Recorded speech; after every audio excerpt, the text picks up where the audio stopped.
मंडई मस्साजोगचे सरपंच संतोष देशमुख यांच्या हत्येनंतर राज्यभरात मोठी खळबळ निर्माण झाली। या हत्येतील एक आरोपी अजूनही फरार आहे। त्यामुळे हे प्रकरण आहे तिथंच थांबून आहे। होतंय फक्त एवढंच की या प्रकरणातून अनेक पुढारी आपले राजकीय डाव साधून घेत आहेत। आता ज्या आरोपीच्या तपासानंतर या केसचा निकाल लागणार त्याचा शोध पोलिसांकडून घेतला जातोय, मात्र अजूनही त्याला अटक करण्यात यश मिळालेलं नाही। इतर आरोपींची चौकशी सुरू आहे। याच प्रकरणात धनंजय मुंडे यांचे निकटवर्तीय वाल्मिक कराड यांच्यावर संतोष देशमुख हत्या प्रकरणाशी संबंधित असा खंडणीचा गुन्हा दाखल करण्यात आला असून मकोका अंतर्गत कारवाई देखील करण्यात आली आहे। तर धनंजय मुंडे यांच्यावर राजीनाम्यासाठी दबाव आहे।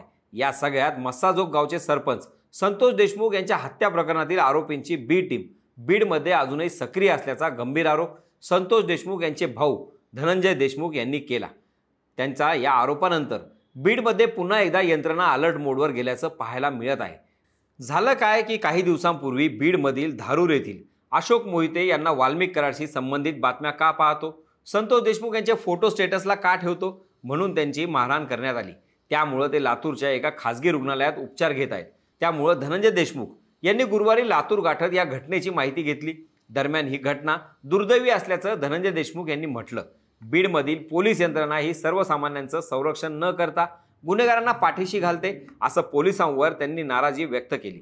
तर संतोष देशमुख यांची हत्या करणारी बी टीम अजूनही बीडमध्ये कार्यरत आहे आणि या बी टीमची कसलीच चौकशी अद्याप झालेली नाही असा आरोप यावेळी धनंजय देशमुख यांनी केला। ही बी टीम कोण चालवतंय हे सगळ्यांना माहीत आहे। माध्यमांनी ही गोष्ट उघडकीस आणावी असं यावेळी देशमुख यांनी म्हटलं। नेमकं धनंजय देशमुख यांनी उल्लेख केलेली बी टीम कोणती, त्यांच्यावर कारवाई का झाली नाही हेच आज आपण या व्हिडिओच्या माध्यमातून जाणून घेणार आहोत। नमस्कार, मी स्वप्नील आणि आपण पाहतात त्याचं काय महाराष्ट्र। तर मंडळी, तपास यंत्रणा तपासाबद्दल आपल्याला काहीच माहिती देत नसल्याचा आरोप करत धनंजय देशमुख हे पाण्याच्या टाकीवर चढले होते। त्यांनी काही वेळ आंदोलन केलं। संतोष देशमुखांच्या हत्येनंतर राज्यभरात आक्रोश मोर्चाचे आयोजन करण्यात आले। या मोर्चात सुद्धा धनंजय देशमुख पुढे होते। त्याच धनंजय देशमुखांनी संतोष देशमुखांची हत्या करणाऱ्यांची बी टीम ही बीडमध्ये कार्यरत असल्याचा आरोप केलाय। धनंजय देशमुख म्हणाले की ज्या ठिकाणी गुन्हे घडत आहेत ते गुन्हे थांबवणे महत्त्वाचं आहे, पण माझ्या भावाची हत्या झाली त्याची एक बी टीम पण आहे। बीड पोलिसांकडून संतोष देशमुख हत्या प्रकरणातील सगळ्या आरोपींना मदत करणाऱ्यांना अद्याप ताब्यात घेण्यात आलेलं नाही। पोलिसांकडून त्यांच्याकडे दुर्लक्ष केलं जात आहे। त्यांची चौकशी अजून काहीच झालेली नाही। आता धनंजय देशमुख यांच्या या म्हणण्यानुसार ती 4 नावं स्पष्ट आहेत। माझ्या भावाच्या गाडीमागे जी गाडी होती ती घरी नेऊन सोडणारे बालाजी तांदळे। आजही जेव्हा आरोपींची सुनावणी असते तेव्हा त्यांची टीम त्यांच्या अवतीभोवती असते। आरोपी सोडवायला गेलेले 1, त्यानंतर 6 तारीख, 9 तारीख आणि 12 तारखेला शेजारच्या गावचे सरपंच संजय केदार यांना आरोपींचा फोन आला होता। हे 3 आणि फोन पे वर आरोपींशी पैशाचे व्यवहार करणारे डॉक्टर वाय बसे, त्यानंतर बोराळे, काकडे ही 4 आरोपींची बी टीम असल्याचे आरोप धनंजय देशमुख यांनी केले आहेत। शिवाय हत्येची घटना घडल्यानंतर हे 4ही जण 15 दिवस फरार होते असंही त्यांनी सांगितलं। त्यानंतर त्यांना पोलिसांनी शोधलं, त्यांचा तपास केला आणि त्यांना बाहेर सोडलं। आजही जेव्हा आरोपींना न्यायालयात आणलं जातं तेव्हा ही टीम त्यांच्या अवतीभोवतीच असते।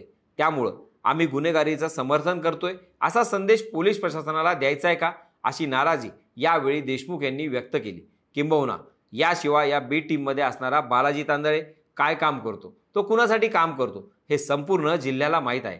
ज्यांनी संतोष देशमुख हत्या प्रकरणात आरोपींना सहकार्य केलं ते लोक कुणाचे आहेत याचं उत्तर द्या असं धनंजय देशमुख म्हणाले।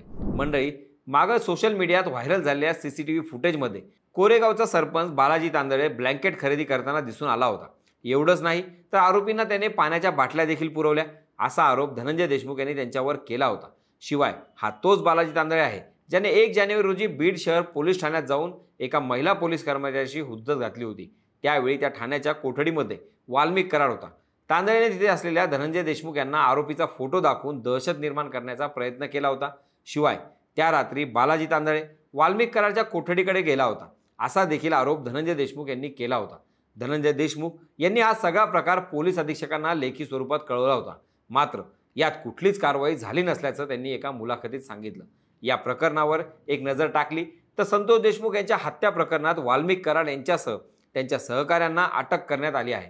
वाल्मिक कराड या हत्या प्रकरणाचा सूत्रधार असून अन्य जणांनी संतोष देशमुख यांची निर्घृणपणे हत्या केल्याचा आरोप आहे। या सर्वांना पोलिसांनी अटक केली असली तरी त्यांची बी टीम अजूनही ॲक्टिव्ह असल्याचं धनंजय देशमुख यांचं म्हणणं आहे।